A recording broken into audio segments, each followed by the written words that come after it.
This is a lesson for Chapter 2, Section 5, Literal Equations and Formulas. And let's take a look at the first set of directions. It asks us to solve each equation for m, and then find the value of m for each value of n. So I want to get m by itself, so I want to isolate this term right here. And so I'm going to keep that one where it's at, and I'm going to move everything else that is attached to it with either addition or subtraction to the other side first. So I'm going to subtract 8. Now I can't combine those two terms, so I'm going to leave them separate, just like this. Negative 5n minus 8 equals 4m.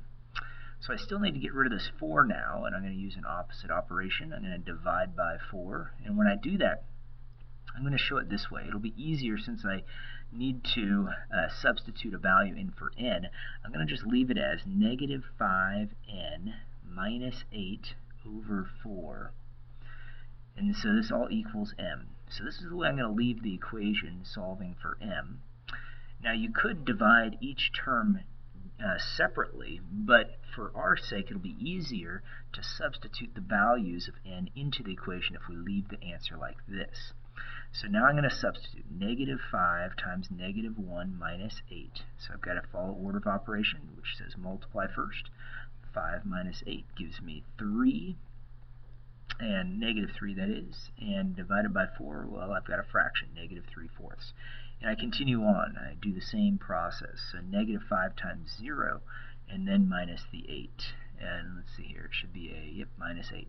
And then divided by 4. And so when I do the work here, these cancel out, so I'm left with negative 8 over 4, which makes negative 2. And the last one here, I substitute in negative 5 times by n, so look for n, and it's 1 this time. That's what it says right here. And then I subtract 8, and I do the work. And that gives me negative 5 minus 8 gives me negative 13 over 4. Now, don't worry about changing those to improper or mixed number form. This is all we have to do. Improper fraction form is fine for those. Let's take a look at the next one here, and it says 4n minus 6m. minus 2. So this time m is on the other side of the equal sign. So again, you always move terms over with addition or subtraction first if you need to. Anything added or subtracted from your term that I'm trying to save. I'm trying to save this term. Save this on this side. I want to move the 4n over. And so I still have that negative 6m, but now it equals negative 4n minus 2. So I've got one more step there. I'm going to divide by negative 6, and again, I could reduce the fraction. There is some reducing I could do, and I'm actually going to do that to make the problem a little bit easier. So I see that all of these numbers have a common factor. I can divide everything by 2. Since they're all even numbers, I'm going to do that. It'll just make the problem easier for me at the end. Plus, it's simplified. And so I've got negative 2n minus 1 over negative 3. That's one way to show it. I could have divided by a negative 2, and if I divided by negative 2, I'll go ahead and do that here, all these signs would switch. And the nice thing about all those signs switching is now I don't have any more negative signs. And so I'm going to leave the answer like that. And so now I've solved for m. Now I'm going to substitute these numbers into n. So I have to find out what m is. And so I take 2 times by negative 2, and then I add 1, and then divide by 3. So this makes negative 4 plus 1 divided by 3 makes negative 1. So that makes negative 3 here over 3, and that's how I'm getting that negative 1. So the next one, I plug in 0 for n. So 2 times 0 plus 1, all over 3, and so these two terms will cancel, so I'm left with 1/3. And the last one there, plug in 2 for n, so I have 2 times by 2 plus 1. So that makes 4 plus 1 gives me 5 over 3, and I'm going to leave the answer just like that in that improper fraction form. So that is solving for a variable and then finding the value of m for given numbers. So in the next set of problems, they ask us to solve each equation for x. And so what we want to do is isolate the x. Now here I see x as a common factor, and that's what I'm going to do here. I'm going to factor out an x. I'm going to put that on the outside of a parenthesis, and I'm left with f minus g equals h. So this is the same expression as the one up top, because if I distributed x over f and g, I would get that same expression. Now the reason I did that is so that now I can divide by that f minus g, and I can do that on both sides. And that leaves me with x by itself. So x equals h over f minus g. Taking a look at the next one here, I want to do the same sort of thing. See, x is a common factor, so that's what I'm going to do. I'm going to factor out that x. I'm going to pull that on the outside of a parenthesis, and I'm left with q plus 1. So x over x makes 1, so that's got to show that there. Otherwise, when I use the distributive property to get back to the original form, it wouldn't be there if I didn't have that 1. So I do the same sort of thing. I divide by q plus 1, and that gives me my answer. So x equals r over q plus 1. And the next one is a little different. See, I want to isolate the x. I need to undo this grouping symbol, this fraction bar. And so I'm going to multiply by p to cancel out those p's. But what I do on one side, I always do the same to the other. So now I have pm equals x plus n. So then I can just go ahead and subtract the n from all sides, and I'd get that answer. Pm minus n equals x. Now that would be the same thing as mp minus n equals x. Doesn't matter which order I have those two variable terms. So the next one's a little different than this first one, because now the common factor is f, and that's what I'm going to pull out and divide by f. And so when I do that, when I divide by f, I've got 1 plus and then just x.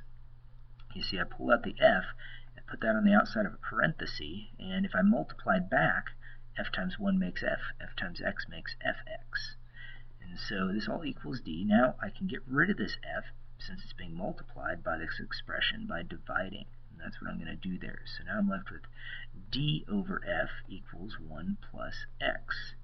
So to get the x by itself, I just subtract the 1. And so when I show that, I'm subtracting 1 from a fraction, d over f. So I have to show that answer as d over f minus 1 equals x. And that would be that answer. Looking at this next one, I want to isolate x, but notice I got x on both sides. And so first thing I'm going to end up doing is I'm going to go ahead and distribute this. I've got negative 3x minus 3n equals x. The reason I did that is so that I can move these two terms together. See, now I can add that 3x to both sides, and that leaves me with this negative 3n equals 4x. So now I only have one x in the problem. So now I can go ahead and divide by 4, and that will give me my answer of negative 3n over 4 equals x. And looking at the last one here, I've got to isolate the x again, so I'm going to multiply by this y plus 2 on both sides. Multiply by y plus 2. Now make sure you put that in parentheses, because the 5 needs to be multiplied by that sum. So I'm going to rewrite this as x minus 4, which is what's left over when I multiply by a y plus 2, equals 5y plus 10. So notice I use that distributive property there. And then all I have to do is add the 4 to all sides, and I'll have that answer, x equals 5y plus 14. So those are a lot of different examples of solving a formula. In tonight's homework, you're going to see a lot of word problems, but they'll have a formula in there that you need to solve for. So let's take a look at the last problems here, and here we have some word problems. It says to find the average number of points per game a player scores, use the formula, and then points per game equals total points over games. So we're supposed to find the number of games a player has played if she has scored a total of 221 points and has an average of 17 points per game. So we've got this. We've got our average here. I'm going to call this one A. I'm going to call this T and this G. And we're trying to, here's our formula. A equals the average points per game equals the total over the number of games. And so what we want to do is we want to find the number of games. And so I want to solve for G. So if I multiply by G on both sides, I'd have G A equals T. And so if I divide by A, I would have my number I want. I have the total over the average is going to give me my games. So that's what I'm going to do. I'm going to go ahead and take the total, which was 221, over the average, which is 17, and that's going to give me my answer. So 221 divided by 17 gives me 13. So 13 games in this case. So let's take a look at the next one. It says Joan drives 333.5 miles before she has to buy gas, and she gets 29 miles per gallon. How many gallons of gas did the car start out with? So when I look at this, I've got miles.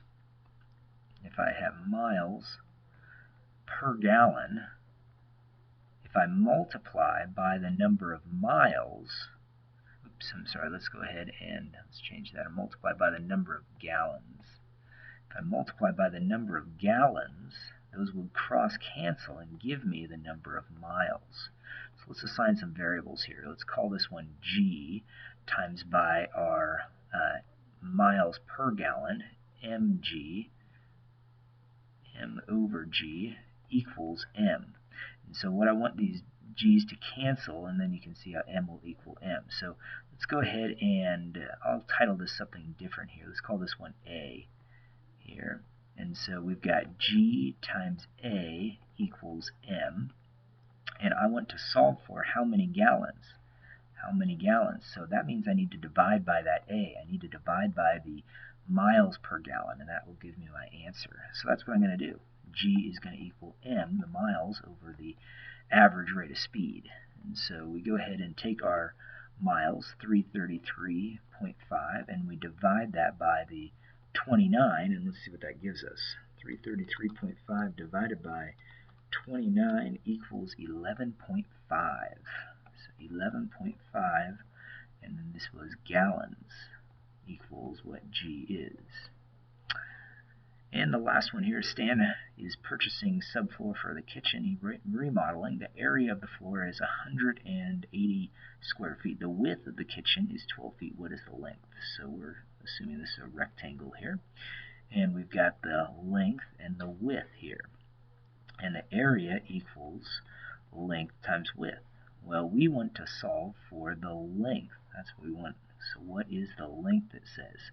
So we're going to divide by width, and that's going to give us our length. So length equals area over the width. So we substitute those numbers into the formula, and we have this, 180 divided by 12. And that's going to be our width here was 12, and our 180 said it was the area, so that's why that goes all in for A. So we do that division, and we find out that the length is going to end up being 15. And since they're talking about feet, we'll put in the units of feet there. So those are the types of problems you're going to see on tonight's homework. Good luck.